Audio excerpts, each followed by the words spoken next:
Hello and welcome to this special show, Health and Wellness Myths versus Facts. I'm Ankita Mukherjee. Health monitoring is very important in terms of prevention, particularly if the early detection of disease can reduce suffering and medical costs. The diagnosis and prompt treatment of various diseases can actually radically improve alternatives for the medical treatment of a patient as well. Regular monitoring of blood glucose and blood pressure can protect patients from long-term complications as well.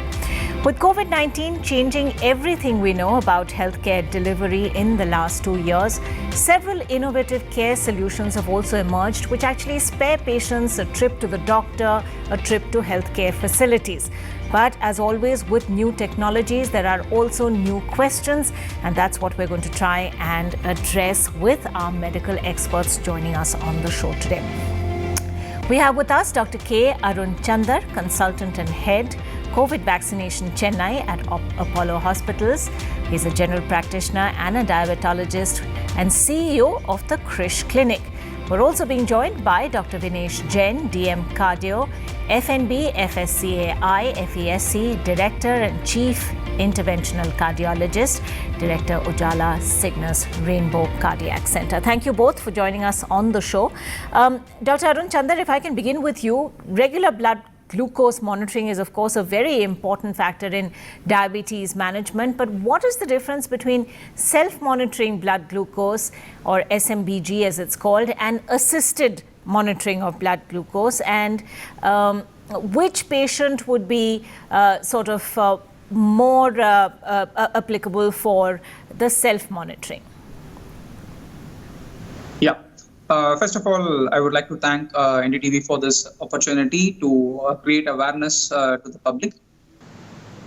So, answer to your questions, it is self-monitoring of blood glucose is a technique where they used to prick and then check their blood glucose values.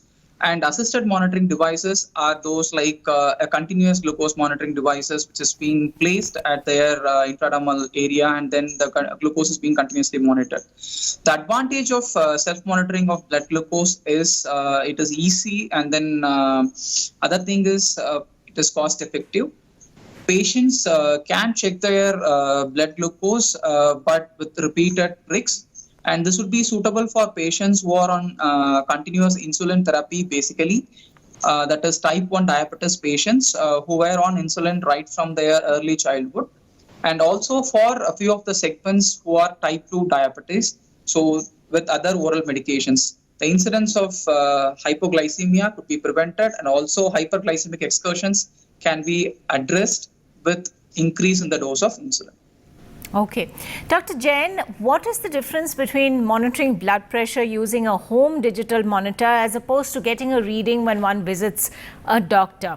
Are these digital blood pressure monitors that are now so readily available, and that the ones we keep at home, are they accurate enough for regular readings?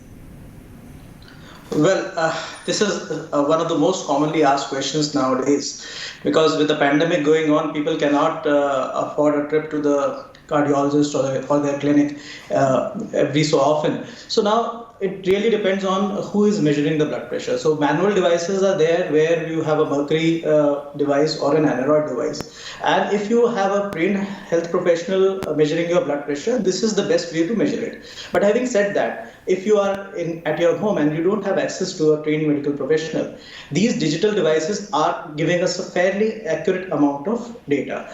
Now, what is important is how you check your blood pressure with these digital devices. And it's very important that you are following the right procedure. The right procedure is that you should be at least relaxed for at least 10 to 15 minutes prior to checking your BP. You should be sitting comfortably with your legs uncrossed. You should have your arms supported, preferably on a table which is almost at the level of your chest. And once you record your BP, take that one reading, and that is not a final reading. After 10 minutes, take another reading. If there is a huge variation between these, then you need to not panic. You just contact your cardiologist or your physician and then get a manual check done. Also, one must remember there are certain heart conditions where digital recording won't be accurate. So your cardiologist or your physician would be telling you that in this particular condition, the digital machines won't work. But otherwise, I think at home, these are quite a good solution to most of the problems that we face. Right. Dr. Chandar, similarly, continuous glucose monitoring system is something we're now hearing more and more, a newer way for people with diabetes to continuously measure their glucose levels day and night. Now, who might benefit from using a CGM, and how convenient is this technology? Yeah. So CGM is not that new. It was in Western countries for quite I would say at least for more than a decade, and in our country also it is there for almost 5 to 6 years.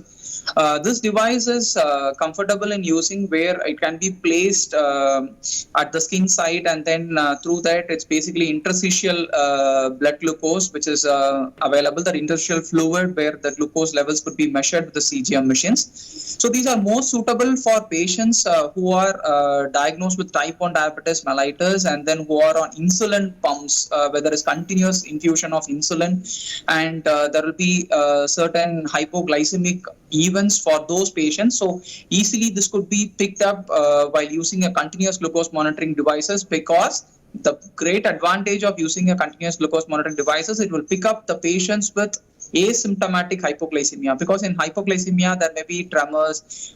These are all the symptoms basically, but even if the patients are going to the levels which is below 50, so in that case it will be picked up using continuous glucose monitoring devices, where there will be alarm will be raised, and based on that this insulin infusion could be adjusted. Sometimes what happens is this insulin infusion pumps, if they are not functioning properly, there will be increased amount of insulin being delivered to the body, so that might cause a kind of a hypoglycemic event. So that could be prevented using this CGMs. Another advantage is whenever there is a hyperglycemic excursions, it can lead to microvascular complications. So that will be prevented if there is a long-term usage of this continuous glucose monitoring devices. And also there is improvement in HbA1c in studies for these patients who were on this continuous glucose monitoring devices compared to SBMG, that is self-monitoring of blood glucose. Okay. Dr. Jain, the number of wearable devices has also risen in the last 5 years or so. Generally, cardiology-related wearables include fitness trackers to digital blood pressure cuffs. There are, of course, weighing scales to even arrhythmia monitoring systems. Now, are these technology solutions trustworthy? How often should we be checking on, say, our smart watches and other fitness trackers, or can nothing substitute actually getting these tests done medically? So, wearable health devices, or WHDs as we call them nowadays, now these have ushered in a really new era of health technology. Now, nothing really beats going to a cardiologist and getting yourself checked, but there are other ways in which you can track your health. So there are two ways with which we can use these devices. One is for our general fitness check. So people who are fitness freaks, people who are going to the gym, or any average Joe just wants to know how he is doing on a fitness scale. So there are so many devices like an earplug or a smartwatch or a smart ring. Sometimes you have trousers and vests which have sensors. Your shoes may have a sensor. So these are the different kind of devices which can be used to track your fitness. So fitness, as far as they give us a wonderful data, wonderful real-time data as far as what our walking speed is like, how many steps I've walked. Right, we seem to be having some trouble with that link. We'll try and get back to Dr. Jain in a moment. In the meanwhile, Dr. Arun Chandar, new technologies like insulin pumps have also made life easier for people with diabetes. What's the advantage of an insulin pump, and who would benefit most from it? Yeah. So if you are going to talk about insulin infusion pump, basically we need to know what is the use of this insulin infusion pumps and why it was devised or invented. The basic purpose of this insulin infusion pumps are those patients who need to continuously administer insulins to reduce their glucose levels, are those patients who are diagnosed with type 1 diabetes, where there is total destruction of beta cells and there is no production of insulin in the body. So they are generally dependent on this exogenous insulin, which has to be substituted out from the body, so that there is no endogenous production of insulin. So they are just dependent on the external supply of insulin. So this external supply of insulin is based on the glucose values And whenever we need to titrate the glucose values for these type 1 diabetes patients, so these patients values has to be monitored, and then that has to be calculated, and then insulin dose has to be adjusted accordingly. But the advantage of insulin pumps is, in these patients, it can be just fixed to the body, and then the initial titration or calibration has to be done, and other adjustments at the initial stage. But later on, based on the body's hyperglycemic excursions, there will be release of insulin automatically that will be injected into the body through this insulin infusion pump devices. So one thing, we can prevent hyperglycemic excursions with this insulin infusion pump devices. Second thing is, this hypoglycemic events could be prevented. And other thing is, based on your meals, if you want to take a good meal or with the desserts, the insulin titration could be adjusted accordingly so that it is not going to cause any hyperglycemic excursions. On a long term, if you could see, the glucose will be in the timing range, so that there will be very less increase in HbA1c, or I would say that HbA1c is maintained for these patients under control. So that will prevent larger chances of microvascular complications occurring because of diabetes mellitus. So also in type 2 diabetes mellitus, these kind of devices could be useful when the patients are on oral medications. On top of it, they are on insulins and uncontrolled. So that is like a prolonged or a long-term type 2 diabetes patients can also benefit through this insulin infusion pumps in recent days. Right. Dr. Jain, the availability of portable home-based ECG is also seen to be an important medical innovation now that can transform medical care also. But just how accurate are its readings? Is it user-friendly? Can a cardiac patient actually have something like this at home and regularly monitor? So several portable ECG devices are now available. Now these devices are of different generations. So there is the first generation of devices which basically track data through a single lead. These devices are useful only to give us some information about rhythm disturbance over a very short period of time. Now, over the period of time, technology has advanced. Now we have data from second generation devices which are using multiple channels and multiple leads. The data is slightly more accurate than it used to be in the past, but then this can be only used to track rhythm. As far as specific cardiac diagnosis is concerned, you can take data from them, and then instead of using the computer-generated diagnosis, you can always forward that to your cardiologist, and he can take the final call. At the end of the day, though the computers are smart, but I guess experience and knowledge of your cardiologist will be the final judge in diagnosis what your ECG looks like. So they can be helpful, but they do not really cover the ground as yet. Right. We will take a very quick break at this point. When we come back, we'll also take a look at the connection between taking diabetes medication and an increase in weight, and what you can do to counter this, that and much more coming up right after this quick break.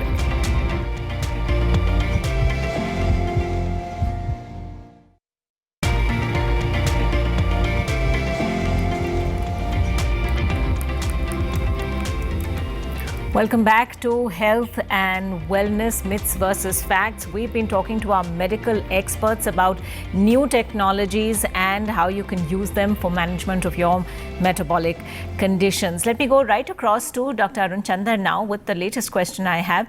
Now, some oral medications for diabetes as well as insulin injections seem to increase weight in the patient. Now, maintaining weight, of course, is a crucial element of managing diabetes as well. So how does one then balance these two things? You have to take the medication, but you also have to keep your weight constant. So how does that work?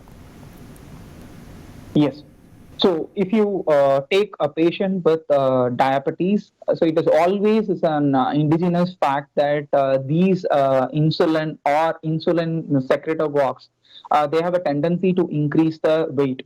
The basic thing is it will increase the anabolism, that is a building a process in the body, so that there will be some amount of weight gain with this diabetic medications that will produce insulin or insulin per se.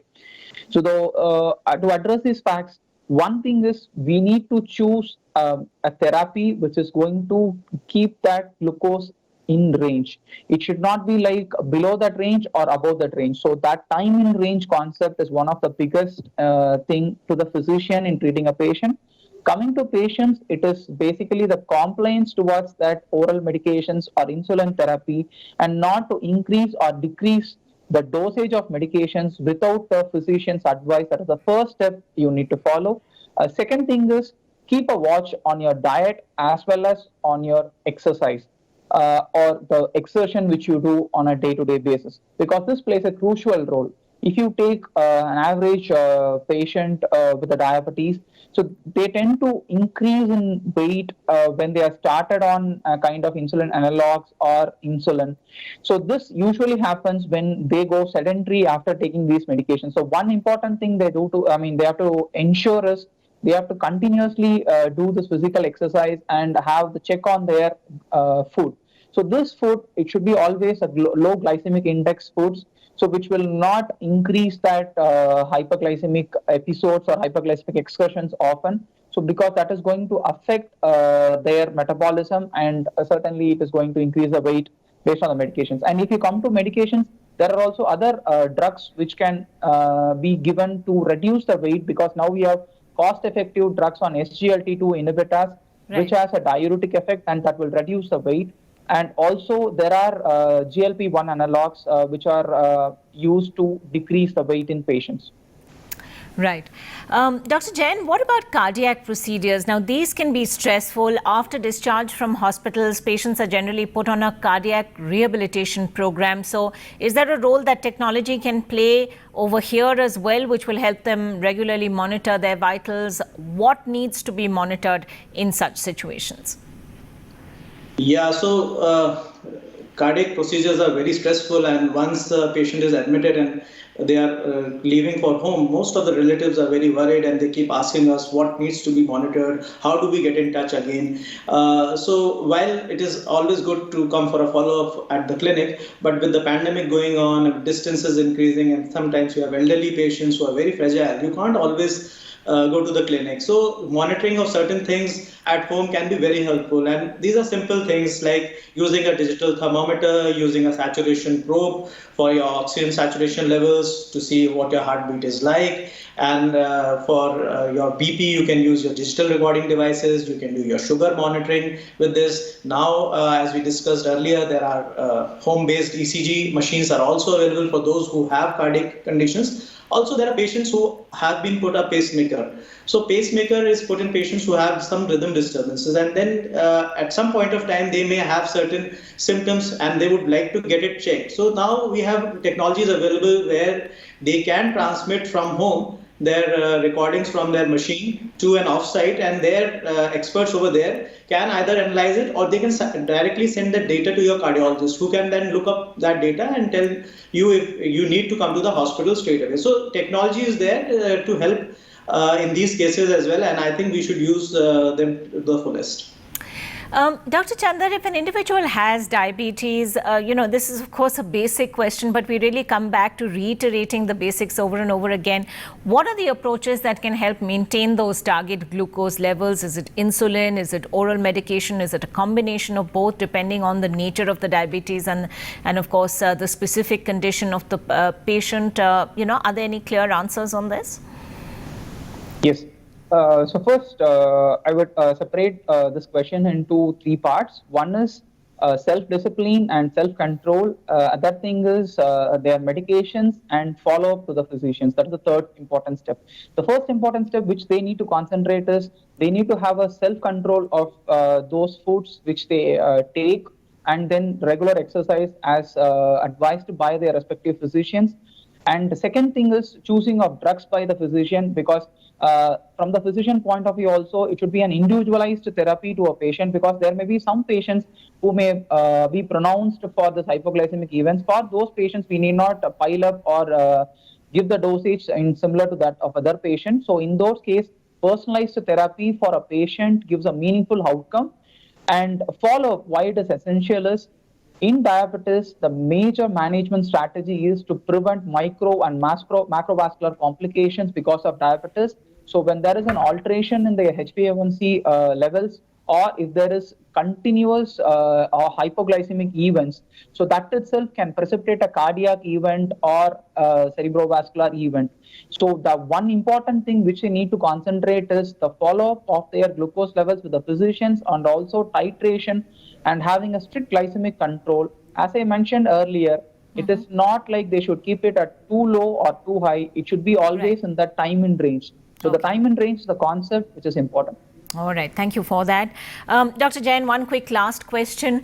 Which cardiac tests should a healthy person perform regularly? Can regular monitoring through these tests actually help to prevent a heart attack? Because, one of the most fundamental things that we seem to know about heart attacks is that they're sudden in a way. So how do you anticipate and can you prevent? And this is a very important question, especially because nowadays very often we see in the news, and then we hear from our near and dear ones, or even hear about people suddenly collapsing in the gym or in their routine jobs, and someone sitting in the office suddenly collapses, or someone goes off to sleep normally and does not get up in the morning. So people are really worried about this thing, and one must understand that these are due to some cardiac conditions which can be tested in advance, and many of these conditions can be prevented, especially in people who are above 35 years of age, and maybe they have some risk factors like diabetes or hypertension, or they are obese, or maybe they have a family history of cardiac disease in the past, or they unfortunately they smoke, or they use tobacco and all. So in these cases, one should focus on their health, and once you start looking at that, there are certain tests like getting an electrocardiogram done, getting an echocardiography done, getting a TMT test done, also certain blood tests to test for your sugar levels, your HbA1c levels, and your lipid profiles. There are other certain tests that your cardiologist or your physician can then direct you in terms of the results of these tests. So these are preventable to a certain extent, and one should focus on these once one is crossing 35 years of age. Yes. All right, that's an important advisory then. Thank you both very much indeed for joining us on the program today. If you're above 30, have regular heart checkups. If you have a family history in particular, you should have regular checkups. But it is perhaps better to go to a doctor for a diagnosis and treatment options, even though technology exists to do these tests at home as well. Well, that's it on this edition of Health and Wellness. We hope you benefited from the information we provided. Thanks for watching.